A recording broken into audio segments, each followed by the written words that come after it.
તો આજે જે બજેટ જાહેર થયું છે સામાન્ય વ્યક્તિને, એમએસએમઈને, એમએસસીને, આ તમામ લોકોને, ખાસ કરીને ગુજરાતના વેપારીઓને કઈ રીતે એ ફળદાયી રહી શકે છે અથવા તેનાથી શું ફાયદા છે એ મુદ્દે ચર્ચા કરવા માટે અમારી સાથે ઇકોનોમિસ્ટ સિદ્ધાર્થભાઈ ભટ્ટ પણ જોડાઈ ગયા છે. સિદ્ધાર્થભાઈ, સૌથી પહેલાં તો એ ટૂંકમાં અથવા તો સંક્ષિપ્તમાં આપ જણાવી શકો કે બજેટને લઈને શું ફાયદા અથવા તો શું ગુજરાતીઓને ફળ? આ વખતનું બજેટ જો ચાણક્ય હયાત હોત તો એ આપણને કહે કે આ વિકસિત ભારત ફરીથી સોને કે ચીડિયા બનાવવું છે, એની માટેનું આ એક અગલું કદમ હોઈ શકે છે. બજેટ એ વિકસિત ભારત અંતર્ગતનું છે. એના કારણો આપું કે છેલ્લા 10 વર્ષથી તમે પેટર્ન જોશો તો વિકસિત ભારત કઈ રીતે બની શકે. તો વિકસિત ભારત બનવા માટે સર્વપ્રથમ ઇન્ફ્રાસ્ટ્રક્ચર સુદૃઢ હોવું જોઈએ. તો છેલ્લા 3 વખતના બજેટમાં 8 લાખ કરોડથી વધારેની ફાળવણી ઇન્ફ્રાસ્ટ્રક્ચર સેક્ટરે થઈ રહી છે. ડિફેન્સમાં પણ ફાળવણી થઈ રહી છે, રેલવેમાં ફાળવણી થઈ રહી છે. એટલે સામાન્ય દ્રષ્ટિએ હું કોમન મેન છું તો શું મને આનાથી ફાયદો થશે? તો ઇનડાયરેક્ટલી ફાયદો થશે. જ્યારે મારી લોજિસ્ટિક ઇન્ફ્રાસ્ટ્રક્ચર વિકસે છે તો અલ્ટિમેટલી શહેરોમાં લોકો કેમ આવે છે? કારણ કે ગામડા કરતાં પાયાનું માળખું શહેરોમાં સારું હોય છે. આવી રીતે બેટર લાઈફ, ઇઝ ઓફ લિવિંગથી ઇઝ ઓફ ડુઈંગ બિઝનેસ આવે છે. ઇઝ ઓફ ડુઈંગ બિઝનેસ કઈ રીતે થશે? તો જે રીતે વિશ્વમાં ટેરિફની ધમાલ ચાલી રહી છે તો એ ટેરિફની ધમાલ વચ્ચે ભારત અત્યારે એકદમ શાંત બેઠું છે અને આપણે આપણી ઇન્ડસ્ટ્રીને, આપણા વેપારને બચાવવા માટેનો પ્રયત્ન કરી રહ્યા છે. એટલે આ વખતના બજેટમાં તમે જોશો કર્તવ્ય પથમાં કે એક કર્તવ્ય એમએસએમઈને ઊંચું લાવવાનું છે. તો એ કઈ રીતે આવશે? એમએસએમઈને ગ્લોબલાઇઝેશનના લીધે આપણને જે પ્રોફિટ માર્જિન શ્રિંક થયા છે એને ચાઇના સાથે આપણે કોમ્પિટ નહોતા કરી શકતા. તો આ ટેરિફ અગ્રીમેન્ટ જે થયા છે, ફ્રી ટ્રેડ અગ્રીમેન્ટ, એના લીધે એમએસએમઈને બૂસ્ટ તો મળ્યો છે, પરંતુ બજેટમાં પ્રાવધાન પણ કરવામાં આવ્યું છે કે 10,000 કરોડથી વધારેનું ઇન્સેન્ટિવ એમએસએમઈને આપવામાં આવશે. એટલે કે કઈ રીતે આપવામાં આવશે? હું એમએસએમઈ છું, હું નાનો વેપારી છું, તો મને બેંકમાંથી ફાઇનાન્સ જોતું હોય છે. આપણે બેંક જોડે જઈએ તો બેંક આપણને શું કહે છે કે તમે ગીરવે શું મૂકશો, મોર્ગેજ શું કરશો, જમાનત તરીકે એટલે કે ગેરંટર તરીકે કોણ આવશે? તો ત્યારે સરકારશ્રી વેપારીઓ સાથે ઊભી છે અને કહે છે ક્રેડિટ ગેરંટી સ્કીમ.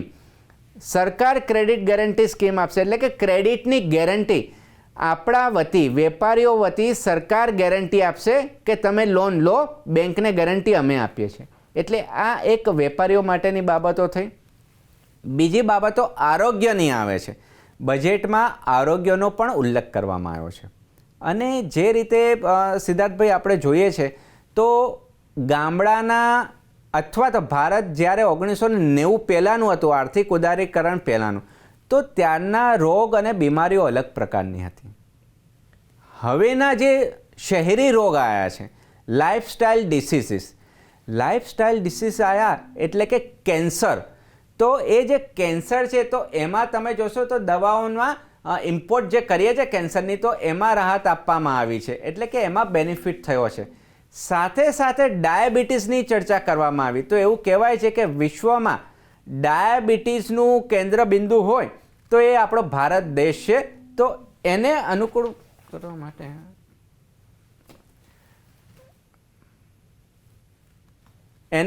કરવા માટે આ ગતિવિધિ ચાલી રહી છે.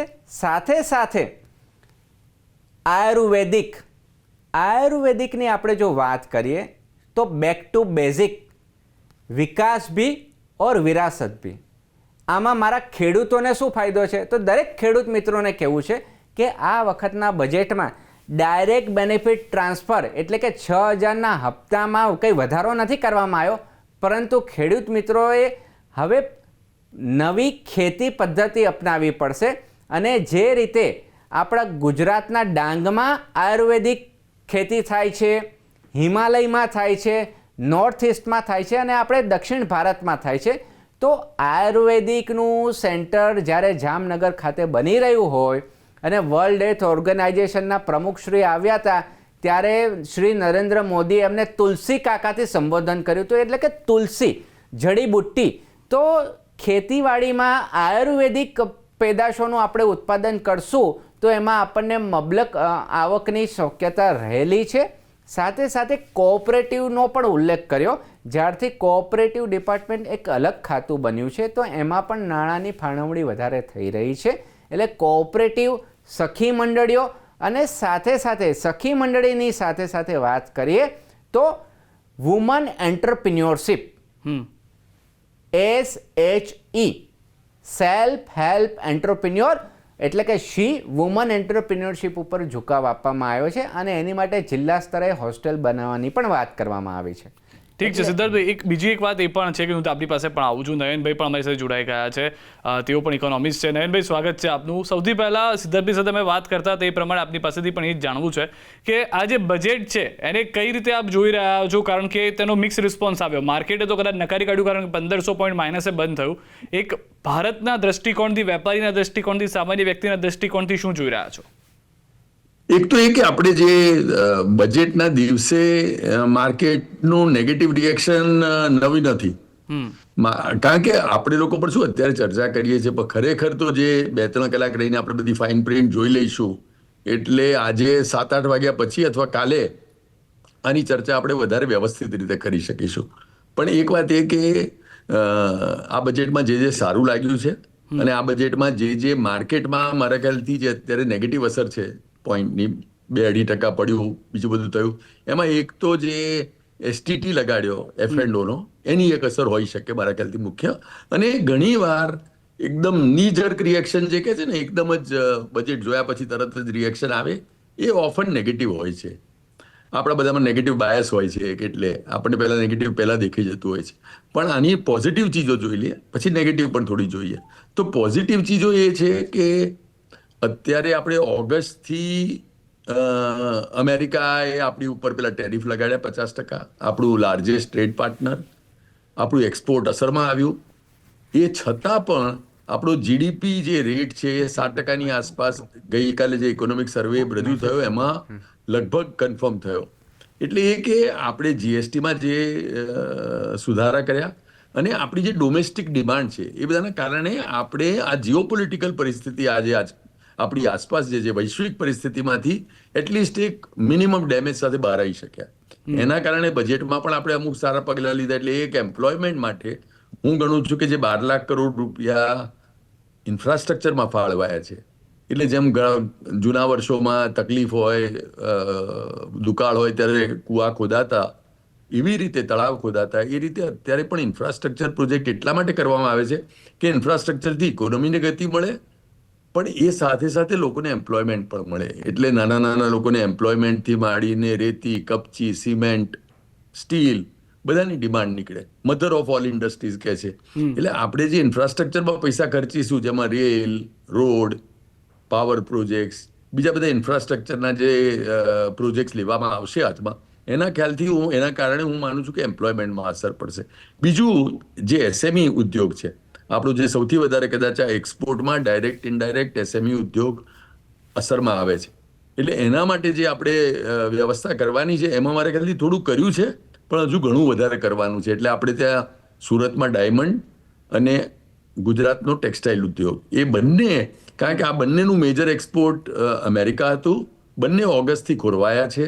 એટલે છેલ્લા 4-5 મહિનામાં ત્યાં અનએમ્પ્લોયમેન્ટ અને એ લોકોના જે યુનિટ છે આપણા ત્યાં એ પણ લગભગ અત્યારે અડધી કાઠીએ ધ્વજ ફરકતો હોય એવી દશામાં આવી ગયા છે.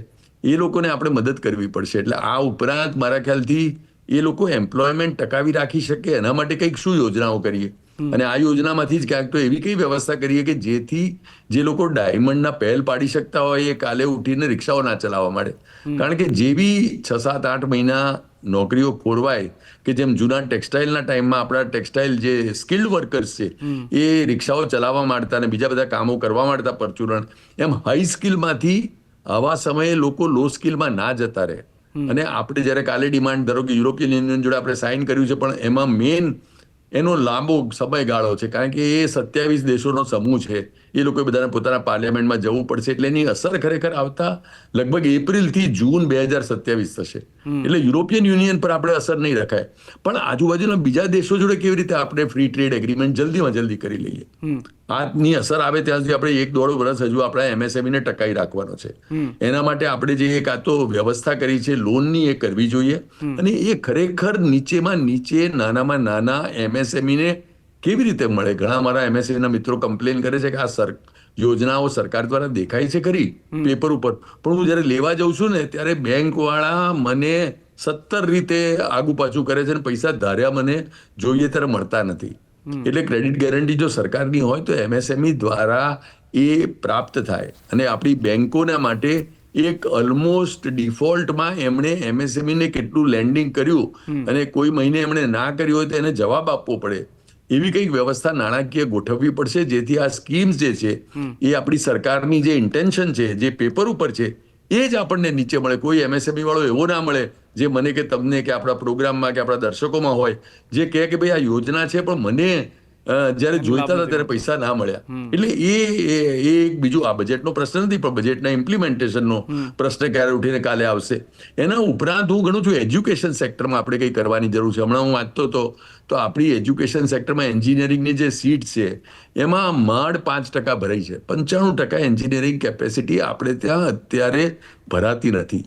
એટલે કંઈક ને કંઈક આપણે એવી વ્યવસ્થા કરવાની છે જેથી આપણું યુવાન જે ધન છે એ એન્જિનિયરિંગ પ્રત્યે એવું કેળવાય અને એજ્યુકેશન પ્રત્યે એવું કેળવાય જે એજ્યુકેશન થકી એમને નોકરી મળે, એને લાભ મળે. સેમિકન્ડક્ટરમાં હોય, ચિપ્સમાં હોય, IT માં હોય, આપણે આપણા યુવાનો માટે એક ટેકનિકલ સ્કિલ એક્વાયર કરીને એની નોકરીઓ મળે એવું કરવું પડશે. એ નહીં કરીએ એન્જિનિયરિંગ કોલેજીસ નહીં ભરાય, આપણા એજ્યુકેશનનું ઇન્ફ્રાસ્ટ્રક્ચર નહીં વપરાય. આપણે સ્કિલિંગનું જે કરીએ છીએ કામ અને આપણું જે એજ્યુકેશનનું માળખું છે એને એક એવી રીતે આપણે બનાવવાનું છે જેથી લોકો અને યુવાનો એનો મેક્સિમમ ઉપયોગ કરે. 10-20 વર્ષ પહેલા એવી પરિસ્થિતિ હતી કે મારે તમારે ફોન કરવા પડે કે એન્જિનિયરિંગમાં એડમિશન નથી મળતું અને કંઈક કરો, ઓળખાણો લગાડો. હવે એક્ઝેક્ટલી ઓપોઝિટ છે, એન્જિનિયરિંગની સીટ્સ ભરાતી નથી. એ બતાવે છે આપણા આર્થિક પ્રવાહોને, અને એને આપણે કેવી રીતે એવા કરીએ કે જેથી આપણા સ્કિલ, કારણ કે આપણે ત્યાં વી આર યંગ કન્ટ્રી, આપણે ત્યાં એવરેજ વર્ષ 30 છે. આપણા યુવાનો હાઈ સ્કિલ્ડ બને અને એમને હાઈ સ્કિલ્ડ પછી એમ્પ્લોયમેન્ટ ઓપોર્ચ્યુનિટી રહે અથવા તો કોઈ પોતાના સ્ટાર્ટઅપ મૂકી શકે, એ માટેની જે બધી વ્યવસ્થા છે એ આપણે થઈ રહી છે. પણ એને હજુ 1:10 10 ગણી કરવાની જરૂર છે. અને એ દિશામાં મારા ખ્યાલથી આ બજેટ થકી આપણે બધા આગળ વધીએ એ આપણે આશા રાખવાની છે. હજુ જે એને ફાઇન પ્રિન્ટમાં જોઈએ ત્યાં જેમ જેમ લાગે, જેમ હમણાં ક્રેડિટ ગેરંટીની વાત કરી, પણ એમાં ખાલી લોન ના મળે. હું ગણું છું ડેટ નહીં, ક્રેડિટ ગેરંટીને ઇક્વિટી સાઇડ ઉપર કેવી રીતે મદદ કરાય. આ બધી ફાઇન પ્રિન્ટની વાત છે. મદદ કરીશું, પણ એ મદદ એમને આપણે લોનની જગ્યાએ ઇક્વિટી તરીકે જો કરીએ તો એ ઇક્વિટીના થકી એને લોન મળી જ જવાની છે. અને એની ગેરંટી કે બીજું બધું કોઈ પ્રશ્ન ઊભો જ થવાનો નથી. નયનભાઈ જે વાત કરી વટજી અહીંયા આગળ, ચાણક્ય શું કહે છે કે ગુજરાતની અંદર જે ડાયમંડ વાળા છે, જે ટેક્સટાઇલ વાળા છે, એને લઈને શું કહેવું છે આ બજેટનું? ચાણક્યનું શું કહેવું છે? આપણા બજેટ 2 પ્રકારના હોય છે, કેન્દ્રનું અને રાજ્યનું. તો ડાયમંડ ઇન્ડસ્ટ્રી ભારતમાં મુખ્યત્વે ગુજરાતમાં છે અને ગુજરાતમાં ખાસ કરીને સુરતમાં. એટલે આ જે ડાયમંડ ઇન્ડસ્ટ્રીને આપણે અત્યારે લાગી રહ્યું છે, વેપારીઓ કહી રહ્યા છે કે અમારી માંગણી સાંભળવામાં નથી આવી, પરંતુ થોડા દિવસો પછી જ્યારે ગુજરાત રાજ્ય સરકારનું બજેટ આવશે એમાં અચૂકપણે ડાયમંડ સેક્ટર માટે રાહતના સમાચાર હશે. એટલે કારણ કે સરકારને તો બધી ઇન્ડસ્ટ્રી જોવાની હોય અને એવું ધારી લીધું હશે કે ભાઈ ગુજરાત સરકાર એમની ટેક કેર કરશે, એટલે ડાયમંડ ઇન્ડસ્ટ્રીને અત્યારે ધ્યાન આપવામાં નથી આવ્યું. ટેક્સટાઇલ ઇન્ડસ્ટ્રીની વાત કરવામાં આવે તો એમાં 100% ધ્યાન આપવામાં આવ્યું છે, કારણ કે ટેક્સટાઇલ ઇન્ડસ્ટ્રી આખા ભારત સાથે સંકળાયેલી છે. જ્યાં જ્યાં ગાંધીજીનો ચરખો ચાલ્યો હતો ત્યાં ત્યાં ટેક્સટાઇલ ઇન્ડસ્ટ્રી છે. એટલા માટે ખાદી ઉપર વિશેષ કરીને ભાર આપવામાં આવ્યો છે અને ભારતની પોતાની બ્રાન્ડ ખાદી, કારણ કે ટેરીકોટન કપડાં તો બધે હોય છે અને જેવી રીતે અમદાવાદમાં એક સમયે 127 મિલો ટેક્સટાઇલની ચાલતી હતી, માન્ચેસ્ટર કહેવાતું હતું. પછી કાળક્રમે ટેકનોલોજીના અભાવે આપણે ટેક્સટાઇલ માર્કેટ ગુમાવતા ગયા અને એ બજાર આપણા પાડોશી દેશો બાંગ્લાદેશ છે, વિયેટનામ છે, ત્યાં જતું રહ્યું. કપાસ આપણું હતું, ખેડૂત આપણો હતો, મહેનત એ કરતા હતા અને કપડાં જતા હતા પરદેશ, અને એ જ પરદેશના કપડાં ફરીને આપણે પહેરતા હતા. તો એ પરિસ્થિતિ બદલવા માટે આ જે ખાદીને મોડર્નાઇઝ કરવાનો ઉલ્લેખ કરવામાં આવ્યો છે એ આવકારદાયક પગલું છે. એનાથી કઈ રીતે તમને મને એટલે કે સામાન્ય જનને ફાયદો થશે, તો 2 આસ્પેક્ટ હું કહીશ. પેલું, જે કપાસ ઉગાડતો ખેડૂત છે એની ડિમાન્ડ વધશે, એને સારો ભાવ મળશે. બીજું, જે દાખલા તરીકે જેતપુરનો સાડી ઉદ્યોગ છે એ મરી પરવાડ્યો હતો, તો જ્યારે ખાદી બનાવવાનું શરૂ થશે ઘરે ઘરે, એટલે આ એવો બિઝનેસ છે જે તમે ગામડામાંથી પણ કરી શકો છો. કોટેજ ઇન્ડસ્ટ્રી આ કહેવાય. એટલે ગ્રામીણ અર્થતંત્ર બેઠું થાય અને એમણે બનાવેલા, ડિઝાઇન કરેલા, એટલે જ એમણે રિસર્ચ એન્ડ ડેવલપમેન્ટ ઉપર ભાર આપવામાં આવ્યો છે. મોડર્નાઇઝેશન, નવી ટેક્સટાઇલમાં ટેકનોલોજી કઈ રીતે આવે, એટલે એજ્યુકેશનલ ઇન્સ્ટિટ્યૂટને પ્રમોશન અને ઇન્સેન્ટિવ આપશે. તો આ રીતે પરિપ્રેક્ષમાં આપણે જોઈએ તો આવનારા 5 વર્ષમાં khadi as a Indian brand, GI ટેગવાળી વસ્તુ એ વિશ્વમાં એક્સપોર્ટ કરીએ તો આપણને વિદેશી હુંડિયા પણ મળશે અને આપણા સ્થાનિક લોકોને સ્થાનિક સ્તરે રોજગારી પણ મળશે. એટલે આ એક ખાદીમાં, કપાસમાં ખેડૂતો માટે અને વેપારીઓ માટે અને બહેનો માટે ખૂબ મોટી આપણે તક કહેવાય. હવે વાત આવે આયુષની વાત કરીએ તો આયુષની જે રીતે જામનગરમાં રિસર્ચ સેન્ટર બનશે, એટલે હેલ્ધી લાઈફ, હેલ્ધી માનસિક સંતુલન એની ઉપર ફોકસ છે. અને વિશ્વને વિકસિત ભારત 2047 બનાવવું હોય તો એની પ્રી કન્ડિશન એ છે કે આપણા દેશના લોકો કમ્પેરેટિવલી તંદુરસ્ત રહે. વિશ્વના જાપાન છે તો એ 90, 95, 100 વર્ષ જીવે છે, તો એ ત્યારે સદ્ધર થાય છે. યુએસના લોકોનો પણ લાઈફ સ્પાન 80-85 વર્ષ છે, તો આપણો ઓન એન એવરેજ 70-75 વર્ષ છે. તો હજી 10 વર્ષ વધારવા હોય તો લાઈફસ્ટાઈલ ચેન્જ કરવી પડે. અને ઇકોનોમિક સર્વેમાં પણ કહેવામાં આવ્યું હતું કે જંક ફૂડ ઇન્ડસ્ટ્રી આપણને, યુવા વર્ગને અને બાળકોને મેદસ્વીતા તરફ લઈ જાય છે, એટલા માટે ડાયાબિટીસનો ઉલ્લેખ કરવામાં આવ્યો છે. તો આ પરિપ્રેક્ષમાં જોઈએ તો જે લાઈફસ્ટાઈલ ડિસીસીસ છે, ડાયાબિટીસ છે, કેન્સર છે, તો એને નાબૂદ કરવા માટેના એક આયુર્વેદિક કન્સેપ્ટથી પણ આપણે ચાલી રહ્યા છે. અને એની જે કેન્સરની દવાઓ છે એ ઇમ્પોર્ટ ડ્યુટીમાં રાહત આપવાથી એ પણ જીવ બચી શકે એવી વ્યવસ્થા કરવામાં આવી છે. આ વાત થઈ આરોગ્યની. હવે વાત આવે છે એજ્યુકેશનની. એજ્યુકેશનની વાત કરી. ડિફેન્સ ઉપર એવું કોઈ ખાસ સ્પેસિફિક જોગવાઈ કરવામાં નથી આવી, પરંતુ જે યોજનાઓ ગયા વખતની છે, જે ચાલી રહી છે, તો એમાં એમએસએમઈ માટે minimum 35% provision certain sector, certain પ્રોડક્ટ્સમાં કરવામાં આવ્યા છે. તો એ સ્કીમ ચાલુ રાખી છે, બંધ નથી કરી. એમએસએમઈને લોન ઇન્સેન્ટિવાઇઝની વાત કરવા. બીજું આમાં ઉલ્લેખ નથી આવ્યો હાઉસિંગ સેક્ટર. તો લાસ્ટ યર અને એના લાસ્ટ યર પ્રધાનમંત્રી આવાસ યોજના PMAY, એ યોજના કન્ટિન્યુટી થઈ છે, એટલે એનું ડુપ્લિકેશન નથી કર્યું. તો લાસ્ટ યર 1.25 કરોડ ઘર પ્રધાનમંત્રી આવાસ યોજનાના લાભાન્વિત થયા હતા. એટલે કે 6.5% સુધીની વ્યાજમાં રાહત. 11% વ્યાજ હોય, બેંક જોડેથી લીધું હોય, તો એમાંથી અપ ટુ 6.5% કેન્દ્ર સરકાર ચૂકવણી કરતી હતી બેંકને વ્યાજની, અને આપણે બાકીનો હિસ્સો ચૂકવવાનો હતો. હવે વાત આવે નોકરિયાત વર્ગની. આપણા જેવા લોકો, સામાન્ય લોકો, તો એ હંમેશા બાપડા સેન્ડવિચ જેવા હોય છે. સરકાર એક બાજુથી ટેક્સ લઈ લે, આ બાજુ ઘર ચલાવવાના તકલીફો હોય.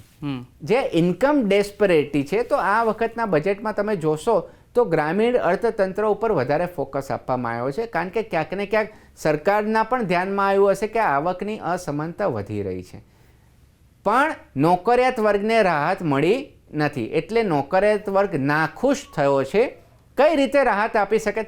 12 લાખની રાહત આપી એ તો બહુ મોટી વાત કહેવાય, પરંતુ આ વર્ષે શું, તો એવી અપેક્ષા હતી કે નોકરિયાત વર્ગને જે સ્ટાન્ડર્ડ ડિડક્શન હતું તો 50ના 75 થયા, 75ના લાખ કર્યા હોય, 1.5 લાખ કર્યા હોત તો રાજીપો રહેતો, કારણ કે એ પૈસા એને વાપરવા મળે.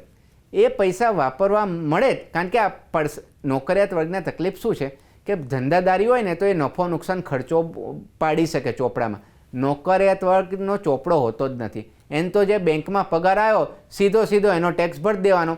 એટીસી એટીડી ની સ્કીમો, રોકાણની સ્કીમો જૂની ઇન્કમ ટેક્સની સ્કીમ હતી. હવે તો નવો ઇન્કમ ટેક્સનો કોડ આવશે, એટલે ઇન્કમ ટેક્સમાં વધારે ફેરફાર એટલા માટે નથી કરવામાં આવ્યા કારણ કે 1 એપ્રિલથી ન્યૂ ઇન્કમ ટેક્સ કોડ લાગુ થઈ જવાનો છે. અને જે મોટો લાભ આપવાનો હતો એ ગયા વર્ષે આપી દીધો, એટલે સ્લેબમાં પણ કોઈ ચેન્જ નથી થયા. પરંતુ જો આ ફાયદો આપ્યો હોત તો સારું રહેત. બીજું, હાઉસિંગ લોનની વાત કરીએ તો સેક્શન 24B માં 2 લાખના 2.5 લાખની મર્યાદા કરી હોત તો વ્યાજ માફીનું એ તમને બાદ મળે તો એમાં પણ ટેકો મળે. કારણ કે યુવાઓનો દેશ છે, ગામડા ખાલી થઈ રહ્યા છે, શહેરોમાં લોકો આવી રહ્યા છે, તો રિયલ એસ્ટેટમાં જ્યારે મોટા ભાગના શહેરોમાં જેટલા પણ મકાન વેચાય છે એમાંથી 60 થી 70% લોકો લોન ઉપર લે છે. તો એમાં જો વ્યાજ માફીમાં વધારો કરવામાં આવ્યો હોત તો સામાન્ય વર્ગને, એના હુતીને, હસબન્ડ એન્ડ વાઈફને ફાયદો થતો. કારણ કે હવે શહેરોમાં બંને પૈડા ચલાવવા જરૂરી થઈ ગયા છે. મોંઘવારી કાબૂમાં છે, એટલે એ એક કહેવાય ને કે ગોલ્ડી લોક પરિભાષા છે, અંગ્રેજીમાં કહીએ છીએ ગોલ્ડી લોક. તો ભારત એક એવા સુવર્ણ ફેઝમાં આવી ગયો છે કે જ્યાં મોંઘવારી ઓછી છે, સ્ટેબલ રહી છે મોંઘવારી. તમે જોશો તો છેલ્લા વર્ષમાં મોંઘવારીની કોઈ બૂમાબૂમ નથી પડી અને આપણો ગ્રોથ રેટ, વિકાસનો દર 6.5-7% આસપાસ રહ્યો છે. આવા અવસરો ભાગ્યે જ ઇકોનોમીને મળતા હોય અને એનો તકનો લાભ આપણે લેવો જોઈએ. સિદ્ધાર્થભાઈ, અહીંયા આગળ જે વાત કરી છે નયનભાઈ કે એક નવો ઇન્કમ ટેક્સ જે આખો એક્ટ આવવાનો છે એનો શું ફાયદો નયનભાઈ જોઈ રહ્યા છો, અથવા તેની શું અસર ભારત ઉપર, ગુજરાત ઉપર, સામાન્ય વ્યક્તિ ઉપર જોઈ રહ્યા છો નયનભાઈ? હું ગણું છું કે ઇન્કમ ટેક્સમાં જે બધા સુધારા આવે છે ચોક્કસ ફાયદો થશે, પણ લોકોને શું છે, લોકોને તો જોઈએ છે કે હાથમાં શું બચશે. એટલે કોઈ સ્લેબમાં ચેન્જ હોય કે કાં તો કોઈક રીતે બચે. ધારો કે સરળીકરણ થયું તો ઇન્કમ ટેક્સનું જે રિટર્ન ભરવામાં સરળ થાય, આ તે કદાચ તમે ચાર્ટર્ડ એકાઉન્ટન્ટને કોઈ વાર રાખી શકો, ના રાખી શકો. ઘણા ખરા નોકરિયાત લોકો તો ચાર્ટર્ડ એકાઉન્ટન્ટને રાખતા પણ નથી કારણ કે એમને જરૂર ના પડે, TDS કપાઈને જ પૈસા આવ્યા હોય. એટલે એ સરળીકરણ જરૂર થશે. પણ લોકોને જે બીજી અપેક્ષા એ હતી કે ઇન્કમ ટેક્સમાં આ વખતે એક ફેમિલીને યુનિટ ગણવામાં આવે, જેમ અમેરિકામાં શું થાય છે અને જેમ આપણે આગળ કહ્યું કે જે 2 પૈડાથી સંસાર ચાલે છે એમ હુતી ભેગું હોય તો એને અમેરિકામાં એક ફેમિલી તરીકે ઇન્કમ ટેક્સ રિટર્ન ફાઇલ કરવાનો, એકલાનો નહીં. આપણે ત્યાં ઇન્ડિયામાં એવું છે કે મારો વાઈફનો બીજા કોઈ છોકરાઓ હોય તો એનો છોકરા ડિપેન્ડન્ટ હોય તો એના થકી મારા ઇન્કમ ટેક્સમાં કોઈ ફરક ના પડે. કારણ કે મારી પાસે તો પેલું નોકરિયાત વર્ગ છું, મારી પાસે કંઈ નફો નુકસાનના ચોપડા નથી. તો એ જે અમેરિકાવાળી સ્કીમ હતી કે જ્યાં આગળ તમારા જેમ 2 છોકરાઓ હોય તો અમુક તમને લાભ મળે, 1 છોકરો હોય તો તમને ઇન્કમ ટેક્સમાં અમુક લાભ મળે, એઝ અ ફેમિલી યુનિટ તરીકે તમને જે લાભ મળી શકે, એ પણ લોકોની અપેક્ષા હતી. હવે કોઈ પણ બજેટ 100% અપેક્ષા પૂરી નથી કરી શકતો અને થોડી તમે કરી શકો, થોડી ના કરી શકો. એટલે આ બધા વિશ લિસ્ટમાં જે અમુક ચીજો છે એ નથી થઈ શકી. લોકોને મારા ખ્યાલથી આના સાથે એક જે મને લાગ્યું કે STT જે વધાર્યો F&Oમાં, એ પણ કદાચ જો આ બધા અત્યારના માહોલમાં જ્યાં થોડી અફડાતફડી છે, જીઓ પોલિટિકલ સિચ્યુએશન ખરાબ છે, લોકોના મનમાં થોડી અનસર્ટનિટી છે, ટ્રમ્પ કાલે શું કરે એ કંઈ ખબર નથી પડતી, એ બધી પરિસ્થિતિમાં કદાચ આ F&O પર STT હજુ આટલો વધારવાની જરૂર હતી કે એકાદ વર્ષ આપણે ઊભો રાખી શકાત, એ એક જોવાનું હતું. સેમિકન્ડક્ટરમાં મારા ખ્યાલથી જે સ્કીમ અનાઉન્સ થઈ છે એ હેલ્પફુલ રહેશે આપણે. કારણ કે હવે શું છે કે સેમિકન્ડક્ટર કે ચિપ એ ખાલી ચિપ અથવા વેપાર નથી, આપણે ત્યાં હવે વેપારને હથિયાર બનાવી દેવામાં આવે છે. એટલે ચાઇના પાસે રેર અર્થ હોય તો કે હું રેર અર્થ નહીં આપું, અમેરિકા પાસે માર્કેટ હોય તો કે હું તમને માર્કેટમાં ટેરિફ લગાડી દઈશ, જેની પાસે ચીપ હોય કે હું તમને ચીપ નહીં આપું. એટલે આપણે ત્યાં આપણી ઇકોનોમી આખી જે છે એ 2-3% ક્રિટિકલ પાર્ટ માટે આપણે ગાડીઓની અછત ઊભી થાય, ટેલિફોનના ભાવ વધી જાય, મોબાઈલના, એ બધી પરિસ્થિતિનું નિર્માણ એટલા માટે થઈ જાય છે કારણ કે આપણે ત્યાં અત્યાર સુધી આપણે ગ્લોબલ વિલેજ તરીકે જોતા હતા કે ભાઈ જે દેશ એફિશિયન્ટલી લો કોસ્ટ ઉપર હાઈ ક્વોલિટી ચીજ બનાવી શકે તો મારે બનાવવાની શું જરૂર છે, હું એની પાસે ના લઈ લઉં. પણ જ્યારે અત્યારે ચાઇના કે અમેરિકા કે બીજા બધા સુપર પાવર કે બીજા બધા દેશો પોતાને ત્યાંનું માર્કેટ અથવા પોતાને ત્યાંની બનતી ચીજો નો હથિયાર તરીકે ઉપયોગ કરે કે તમે અમુક ચીજો ના કરો તો હું તમને રેર અર્થ નહીં આપું, અમુક ચીજો ના કરો તો હું ચીપની સપ્લાય નહીં કરું, અમુક ચીજો નહીં કરે તો મારા માર્કેટમાં તમને નહીં આવવા દઉં. એ બધી પરિસ્થિતિના કારણે હવે પેલું થિંક લોકલ વાળું પણ ઇમ્પોર્ટન્ટ ચીજ થઈ ગઈ છે કે યુ કેન થિંક ગ્લોબલ પણ એક્ટ લોકલ, કે આપણે લોકલી પણ આપણી જાતને મજબૂત બનાવવી પડશે. એ હું ગણું છું કે સેમિકન્ડક્ટરમાં અહીંયા આપણે ત્યાં સાણંદથી માંડી અને ઇન્ડિયામાં જે સેમિકન્ડક્ટરના ઉદ્યોગો આવે છે, નથી આવતા તો એમને એટ્રેક્ટ કરવા માટેના જે પ્રયાસો છે એના કારણે એ ચિપ દ્વારા આપણા બધા જે ઇલેક્ટ્રોનિક પ્રોડક્ટ છે અહીંયા, મોબાઈલથી માંડીને, કારથી માંડીને, આઈફોનથી માંડીને, આઈપેડ અને કમ્પ્યુટર, એ બધા માટે આપણે થોડા સેલ્ફ રિલાયન્ટ થઈ જઈશું. એટલે આપણે જે આત્મનિર્ભર ભારત જે બનાવવાની વાત છે એ આપણે કરી શકીશું. એટલે એ મને ગમે છે. આપણા એનઆરઆઈ જે ફોરેન ઇન્વેસ્ટર્સ છે એના માટે જે રાહત બનાવી છે એના તરીકે, કારણ કે શું આપણે જોયું કે એફઆઈઆઈ તો ફેર વેધર ફ્રેન્ડ છે. જરા તકલીફ પડે અથવા અમેરિકામાં ફેડના રેટ વધે ઇન્ટરેસ્ટના, અને હમણાં જ ફેડના ચેરમેનની બદલી અમેરિકાના પ્રમુખે કરી છે. એટલે હવે જો અત્યાર સુધી એ કહેતા હતા કે ભાઈ તમે ઇન્ટરેસ્ટ રેટ ઘટાડો, વધારો, તો ફેડના ચેરમેન એમને દાદ નહોતા આપતા. હવે જે ટ્રમ્પ ધારશે એ પ્રમાણે કદાચ ફેડના નવા ચેરમેન ત્યાંના કરશે, એવી જો અપેક્ષા હોય તો ફેડની પોલિસી પણ હવે પોલિટિકલ એજન્ડા દ્વારા નિર્ધારિત થઈ શકે એવી એક સંભાવના ઊભી છે. એ કેસમાં આપણે પોતાનું એક તો ઇન્ડિયન ઇન્સ્ટિટ્યુશનલ ઇન્વેસ્ટર, આપણું શેર બજારના માર્કેટ અને આપણે પોતાના ઇન્વેસ્ટર અને જે એનઆરઆઈ છે જે બહારથી ઇન્વેસ્ટ કરવા માંગે છે એની ઉપર જે થોડા આપણી ઉપર જે અંકુશો હતા એ હળવા કર્યા છે, એની જે લિમિટ્સ હતી એ રિવાઇઝ કરી છે, એના થકી મારા ખ્યાલથી આપણા માર્કેટને પણ કંઈક પોઝિટિવ બૂસ્ટ મળશે. જી આભાર નયનભાઈ, આપ અમારી સાથે જોડાયા. સિદ્ધાર્થભાઈ ભટ્ટ, આપનો પણ આભાર, આપ અમારી સાથે જોડાયા. તો જે બજેટને લઈને અમે પ્રયત્ન કર્યો છે કે ઇકોનોમિસ્ટ છે, જે વિશેષજ્ઞો છે, તેઓનું શું માનવું છે, અને બજેટને મિશ્ર પ્રતિસાદ અહીંયા પણ જોવા મળી રહ્યો છે.